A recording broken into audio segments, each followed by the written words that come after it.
Bonjour, bienvenue pour cette nouvelle émission. Ce matin, je vous propose de revenir sur l'actualité récente des églises orientales. Tout d'abord, depuis 3 mois, le premier synode du tout jeune diocèse de l'église maronite en France a commencé. 2 beaux livres viennent d'être publiés, l'un sur la Libella, ce trésor spirituel d'Éthiopie, et un autre sur l'hymne akatiste, cette belle prière de l'église grecque melkite catholique à la Mère de Dieu. Nous reviendrons aussi sur les événements de la place Maïdan en Ukraine. Ce sera l'occasion pour nous de rendre hommage aux martyrs et de comprendre les fondements spirituels de ce mouvement.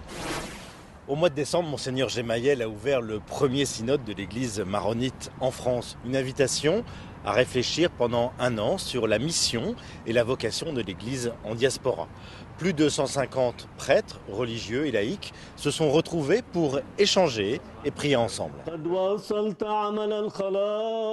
Un synode est une assemblée exceptionnelle convoquée par l'évêque, rassemblant les fidèles et le clergé de son diocèse. Pendant plus d'1 an, les membres sont invités à réfléchir et à répondre aux questions posées par l'évêque. Le matin, on avait aujourd'hui droit à une prière plutôt très liturgique, mais très symbolique aussi. C'était la prière pour la lumière. Chacun et chacune est responsable justement de passer cette lumière qu'ils ont eue aux autres de leur paroisse ou bien de leur connaissance.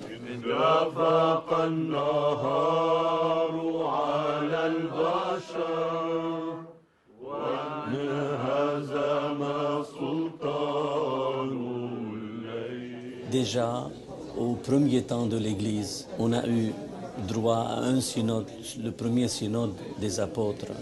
Et puis après, tout au long de ces 20 siècles, l'Église n'a cessé de se réunir en synode. Donc il faut vraiment s'engager à ce que tout ce qu'on va décider à la fin de cette démarche synodale, tout le but est d'arriver à la question principale, qu'allons-nous faire? Comment allons-nous bâtir notre avenir? Où est-ce que nous allons? C'est des réunions de réflexion sur une question de base. Comment être maronite aujourd'hui, à l'heure d'aujourd'hui, en France et en Europe? Comment transmettre cet héritage chrétien qui fait partie de la première chrétienté d'Antioche, de la tradition syriaque? Comment le transmettre à des générations futures? Et en même temps, comment continuer à vivre cet héritage à l'heure d'aujourd'hui, avec les jeunes notamment? Alors c'est une tâche difficile, un grand défi que Monseigneur Gemayel a voulu relever avec d'autres, avec les laïcs engagés dans notre pastoral et avec les prêtres qui font partie de cette œuvre. Je viens aider mes paroissiens, mes diocésains à être des disciples du Christ et à témoigner de leur foi, c'est tout. Nous sommes quelques 80 000, c'est vrai, on n'arrive pas à tout joindre, mais la plupart sont des gens pratiquants. Là, le maronite en France et ailleurs, on a une bonne pratique, mais il reste à leur créer des paroisses et à leur trouver des prêtres, qu'ils soient à leur service. L'éparchie a été érigée, mais qui va construire et organiser cette nouvelle éparchie? Eh bien, ce n'est pas seulement le propre de l'évêque, à lui seul. Il va falloir s'adresser au peuple de Dieu, aux laïcs, aux communautés qui se trouvent ici, communautés religieuses. On a choisi une situation dans la première question. Ça fait des années qu'ils attendent ça. Peut-être qu'ils ne savaient pas qu'il fallait un synode, ils ne savaient pas quelle était la structure qu'il fallait mettre en place ou quelle était la démarche, mais les gens ont envie de s'exprimer, ils ont envie de s'engager, ils ont envie de s'impliquer. Mais que des thématiques soient certainement communes, nous avons des choses à construire ensemble. On a des délégations de toutes les paroisses de France et puis de toutes les paroisses et missions à travers l'Europe, de 15 pays européens. Ils ne se connaissaient pas. À présent, au moins, on a vécu une expérience de 3 jours ensemble et ma foi, c'est un collège, disons, qui va nous permettre de sentir, d'avoir les mêmes sentiments, le même langage. D'autant plus qu'on parlait l'arabe, on parlait le français, d'autres parlaient l'anglais, d'autres le suédois, d'autres l'allemand. Eh bien, c'était vraiment la Pentecôte. Ça a créé une dynamique énorme. Des gens qui n'étaient plus venus depuis 15 ans à l'église sont revenus dans cette démarche. On a retrouvé des gens qu'on avait perdus de vue depuis 15 ans, 20 ans, 10 ans, 6 ans. Et les gens sont très enthousiastes. On a lancé un appel, on a retrouvé 60 personnes pour travailler sur cette première étape en 2 jours, 3 jours. On a lancé un appel pour héberger les arrivants de toutes les régions de France et d'Europe. On a trouvé plus de 120 maisons pour accueillir. On a lancé un appel auprès des restaurants pour assurer les repas. On a assuré 600 repas, ça n'a pas pris 2 jours pour le faire. Les laïcs sont en train de dire on va plus vite que l'Église, il faut qu'on ralentisse un peu le rythme pour que l'Église puisse suivre, enfin le clergé puisse suivre, quoi. À l'heure d'aujourd'hui, nous avons commencé la première session. C'est la première étape de ce synode qui a comme ambition 1 an et demi de réflexion, de prière et de travail concret. Alors ce travail concret va être porté et réalisé par les communautés paroissiales, par leur engagement, leur réflexion, leur réponse aux exigences de ce synode qui veut que chacun apporte sa pièce, qu'il soit lui-même un membre responsable et un membre qui va construire l'avenir de cette communauté en Europe et en France en particulier.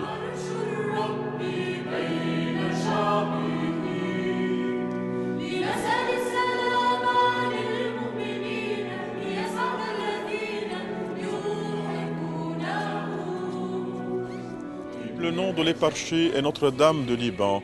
Alors nous avons voulu que ce soit sous le regard de Marie, mère de l'Église, comme l'a rappelé le Concile Vatican II. Et c'est pour cela que nous avons pris 3 temps de prière avec Marie, avec l'ensemble de l'Église, avec l'Église latine notamment, à la médaille miraculeuse rue du Bac. Le 2e jour, c'était à Notre-Dame du Liban, à la cathédrale, siège de l'évêque maronite en France.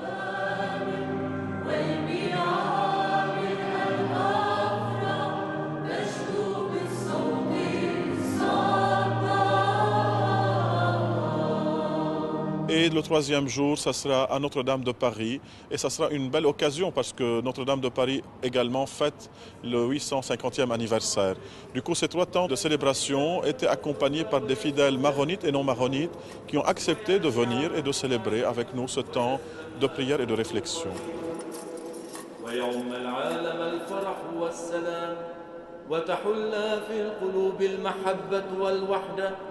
ويستريح الموتى في المنازل السعيدة فنرفع المجد والشكر إليك وإلى أبيك وروحك القدوس إلى الأبد.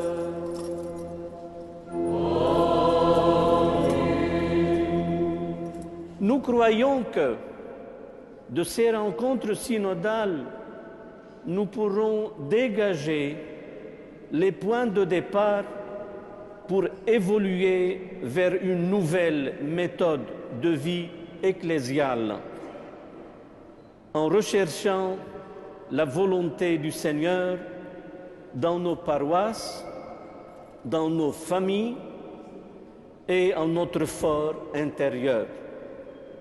La réponse à ces questions sera le résultat d'un effort collectif et collaboratif co-responsable sous la lumière de la foi.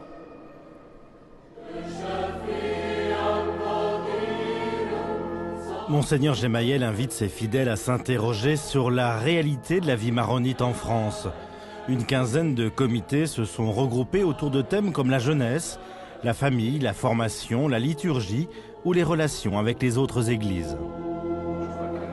Pour nous, du synode, on espère beaucoup, c'est-à-dire on espère maintenant d'être mieux organisé, de voir le chemin, de voir aussi construire une philosophie, une vision, une mission, et à travers laquelle on peut maintenant travailler comme une unité, comme un corps solide, comme une foi vivante, et surtout de garder l'espoir. Vous voyez, dans ce temps où parfois il y a des difficultés au Moyen-Orient, des difficultés économiques ici, alors le synode, c'est un moment condense, intense, de foi et d'espoir. Pendant le synode, Monseigneur Gemayel a souhaité faire témoigner des personnalités venant d'autres diocèses qui ont une expérience plus ancienne de la vie en diaspora, comme Monseigneur Douéhy, l'ancien évêque de Brooklyn aux USA. Au début des années 50, le nombre des maronites diminuait dans les églises maronites parce que toutes les messes étaient en arabe. Et ils ne comprenaient pas. Nous sommes mis à traduire la liturgie maronite. Le nombre de maronites a doublé, a triplé. Et je crois que les enfants de 2e, 3e, 4e génération, moi je leur dis, nos sources, nos origines ne sont pas avant nous ou après nous, ils sont en nous. Ils nous font ce que nous sommes. Dans le cadre de votre mission, je vous prie de tenir les 3 verbes qui expriment la mission de l'Église: annoncer, célébrer et servir. Que l'Esprit Saint nous guide et nous soutienne dans cette mission. Comptez sur la prière de toute l'Église et la confiance de votre évêque. Un nouveau livre sur la libella vient d'être publié aux éditions Picard. Il a été écrit par Jacques Mercier et Claude Lepage. Ce sont 2 grands spécialistes de l'Éthiopie chrétienne. Jacques Mercier passe plusieurs mois par an au cœur des monastères et des églises en Éthiopie. La libella est un des grands lieux de pèlerinage, toujours fréquenté par les fidèles. Elle est aussi bien connue des touristes occidentaux pour l'architecture unique de ces églises. Bonjour, c'est Pierre. Ah, voilà, l'enfant. Voilà, magnifique, réussi. La libella a une aura de sainteté qui a été produite au XVe siècle avec cette idée que le monolithisme caractérisait les demeures de Dieu. Le roi Lalibela serait monté au ciel sur les ailes de Gabriel et là, Dieu l'aurait reçu dans des maisons qui étaient monolithiques et il aurait donné ordre à Lalibela de les copier sur terre.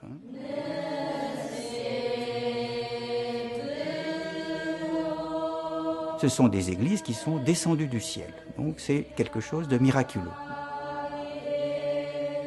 Si on va en Éthiopie, qui est la terre des églises monolithiques, on distingue anciennement des églises qu'on appelle semi-monolithiques, dont le sanctuaire est dans la roche et qui ont une façade dégagée. Et ce qu'on doit appeler purement monolithique, c'est des églises qui sont entièrement dégagées du rocher, sauf évidemment par leur sol, et qu'on pourrait croire être des églises construites. Ça, c'est des églises monolithiques. C'est-à-dire, elles sont taillées dans la roche entièrement, intérieurement, extérieurement.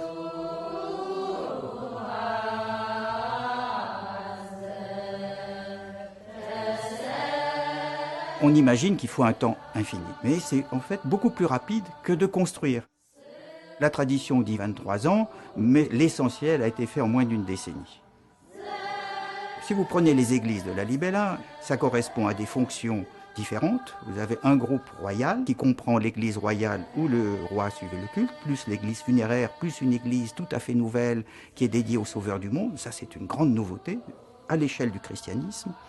Et puis vous avez un groupe ecclésiastique, là où résidait le métropolite, c'est-à-dire le chef de l'église. Il y avait là le trésor de l'église, c'est pour ça que c'est extrêmement défensif, avec des falaises tout autour.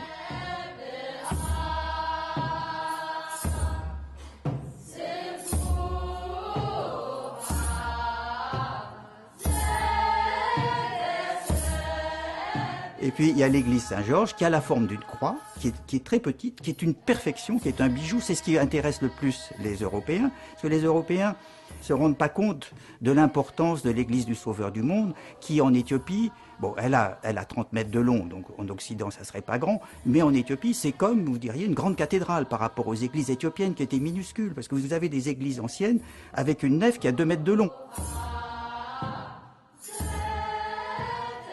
Alors Georges, probablement, mais ce n'est qu'une hypothèse, était une église destinée à prêter les serments. Aujourd'hui, la libella, pour les Éthiopiens chrétiens, c'est un lieu de pèlerinage qui est doublé de l'idée que c'est un chef-d'œuvre artistique éthiopien.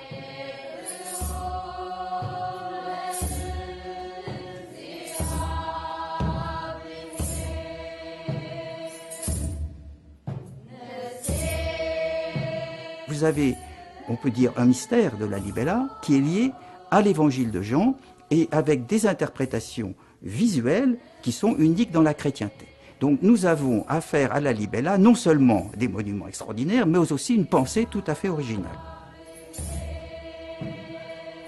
J'ai pris un petit peu l'habitude de trouver un sens second à ce que l'on voit. Parce que dans la tradition éthiopienne, tout ce qui est précieux, tout ce qui est important est secret. Tout ce qui est public est souillé, n'a plus de valeur. Donc j'ai retrouvé dans la libella, en quelque sorte, en raison des circonstances historiques, certains mystères. Et c'est ça qui m'a particulièrement intéressé. Vous le savez, pendant le carême, l'église grecque melkite catholique honore tout particulièrement la Mère de Dieu à travers le chant de l'hymne akatiste. Le patriarcat vient de publier un très bel ouvrage avec le texte et la traduction de cette prière, illustrée par des icônes et des fresques venant de toutes les églises melkites du monde.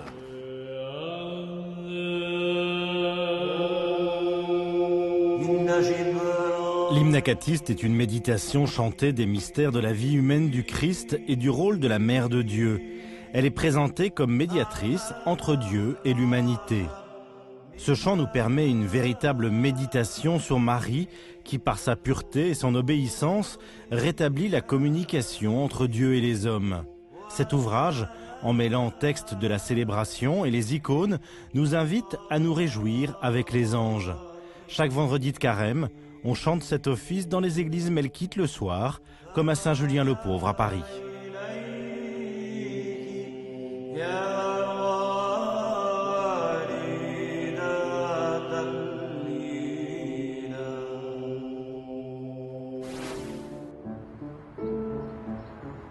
Depuis plusieurs mois, le peuple ukrainien a décidé de se lever contre son pouvoir corrompu. Fin février, en direct à la télévision, nous avons vu la répression épouvantable sur la place Maïdan, à Kiev. Depuis la mort de ces martyrs, les espoirs et les incertitudes se succèdent dans la situation politique. Mais tout ce mouvement de liberté et de vérité a véritablement un ancrage spirituel.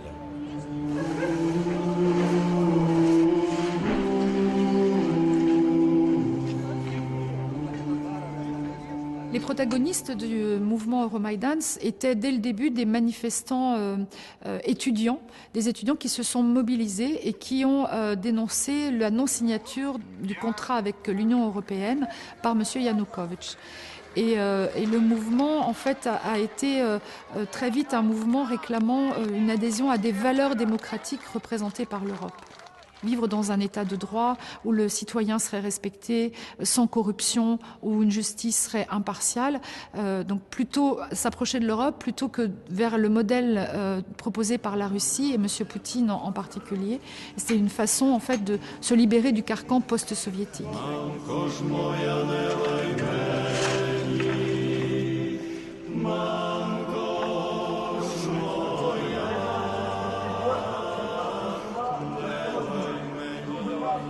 Les premiers dérapages du 30 novembre, quand les Berkoutes ont attaqué les manifestants, donc toujours ces jeunes étudiants essentiellement, là, ça a permis une prise de conscience des citoyens ukrainiens plus largement, qui ont vu les images et qui se sont dit, ce sont nos enfants qu'on est en train de taper et de tabasser à terre même, et ça c'est juste pas possible. Et donc en fait de quelques centaines d'étudiants, c'est devenu quelques milliers d'Ukrainiens, citoyens ukrainiens.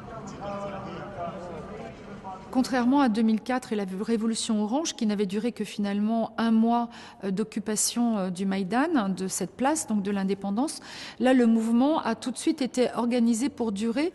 Des cuisines sont apparues, des tentes ont été montées pour protéger les gens du froid, puisque passer l'hiver, c'est assez difficile dans des conditions que l'on connaît de moins 20 parfois, sous la neige, sous la pluie. Et donc ça a montré tout de suite que les gens, enfin que les citoyens ukrainiens étaient prêts à tenir très longtemps pour aller jusqu'au bout de leurs revendications.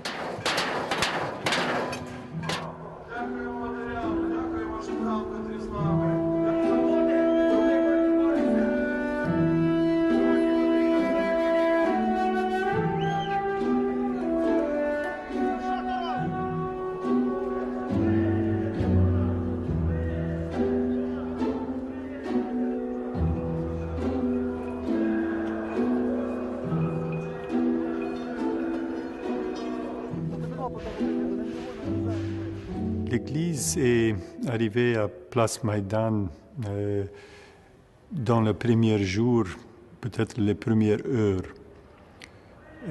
Cette expérience du peuple était aussi une expérience ecclésiale. L'Église n'a pas un rôle politique, n'a pas une vocation politique.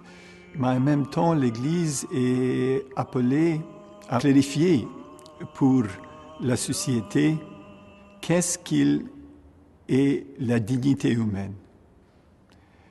Quels sont nos devoirs l'un vers l'autre? Quelles sont les choses impermissables dans la vie politique et sociale?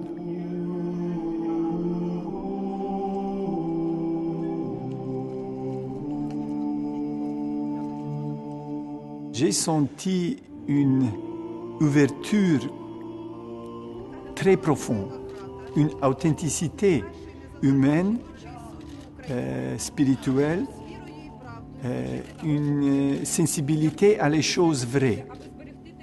Quand il y a le sang, les choses deviennent très sérieuses.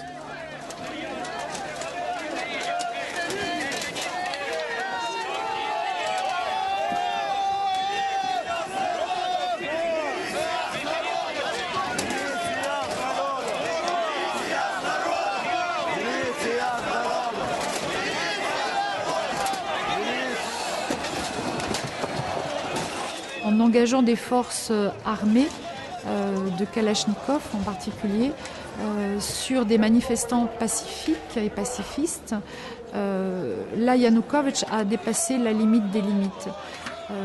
On a vu ces images de jeunes gens casqués, quelquefois encore même avec des casques de chantier ou des casques de cyclistes sur la tête, armés de boucliers en bois, aller en toute conscience à la mort. La plupart, pour pas dire sans doute la totalité, s'étaient confessés avant d'aller sur les barricades auprès de prêtres présents sur le Maïdan. C'est-à-dire que ces hommes ont donné leur vie pour la liberté. J'étais dans le temps-chapelle de l'église gréco-catholique, 25 minutes avant que le temple ait brûlé par les forces spéciaux. Dans le moment même, quand le temple était détruit, j'étais sur la scène lisant le texte, la déclaration de notre patriarche Sviatoslav. J'étais vraiment étonné, comme 10 000 personnes dans la nuit, avant sa force, avant sa violence, sont restées tranquilles, sont restés fermes dans leur foi de chaque personne.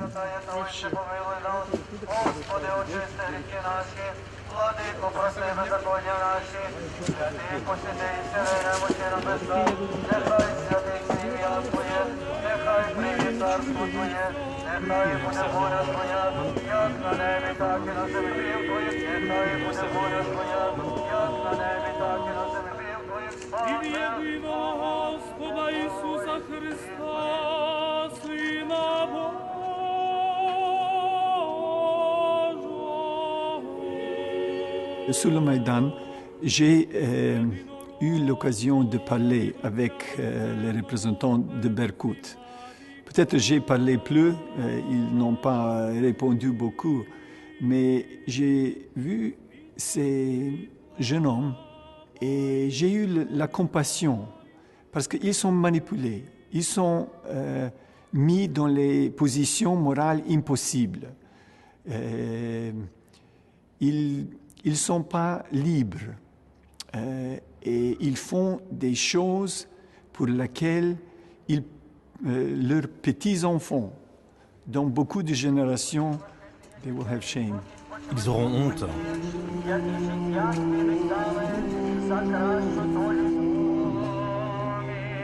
Nous, Ukrainiens de France, qui regardions la télévision en direct, on n'y croyait pas comme un mauvais cauchemar. Et en même temps, on a senti que ces hommes tellement déterminés allaient au combat et donnaient leur vie pour l'avenir, en fait, se sacrifiaient. Un peu finalement comme les martyrs, les premiers martyrs chrétiens, qui tellement sûrs de leur foi ont donné leur vie pour que la religion chrétienne continue. Et Et donc, à contrario de ces violences qui étaient terribles, le lendemain, enfin le surlendemain, une sérénité incroyable et pas de colère. Moi, ce qui m'a beaucoup touchée, c'est qu'il n'y a pas eu de colère d'exprimer sur le Maïdan, mais un très grand recueillement, une très grande sérénité, un très grand respect pour ces morts qui ont été accompagnés dans la tradition ukrainienne avec des cercueils ouverts et qui ont été acclamés comme les héros qu'ils sont.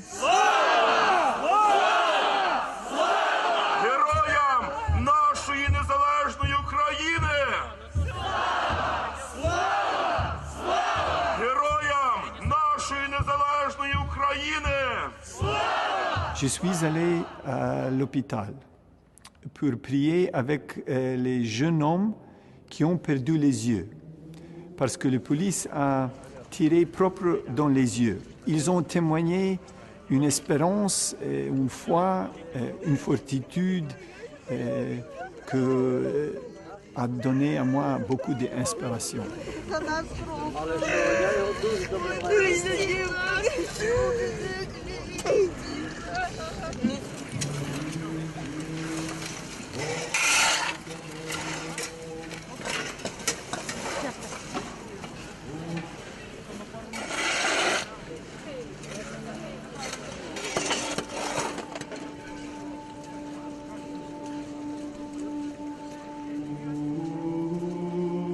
Ils ont servi finalement à réunir le peuple ukrainien autour d'une conscience d'identité ukrainienne. Et ce qui est important, c'est de mettre un visage sur tous ces morts, un nom, un âge, une profession, localiser même la région d'où ils viennent, parce que finalement, ces morts nous appartiennent à chacun des Ukrainiens, que ce soit en Ukraine, mais même en diaspora. Finalement, ça peut être un fils, ça peut être un oncle, ça peut être un grand-père, un père qui a donné sa vie. C'est dans la lignée de ces hommes ukrainiens qui ont fait toute l'histoire de l'Ukraine.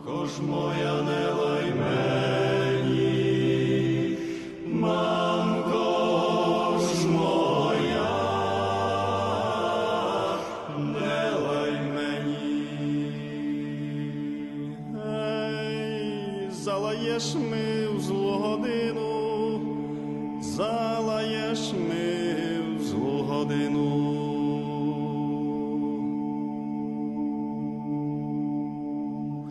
Сам не знаю, де погину, сам не знаю. Le Maïdan, c'est pas un événement seulement pour les Ukrainiens. Le Maïdan touche chaque personne en France, chaque personne en Europe. J'ai beaucoup de confiance que tous les sacrifices, toute cette fortitude et l'amour portera un fruit très bel, très riche, très vivifiant.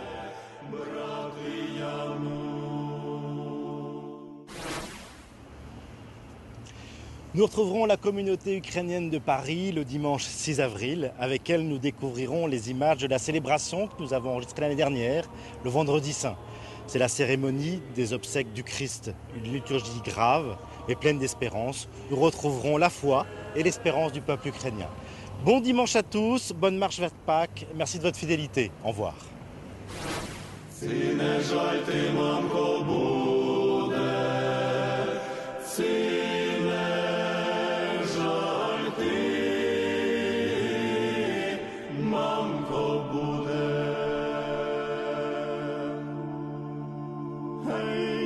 Якби ж мені, синку, не жаль, якби ж мене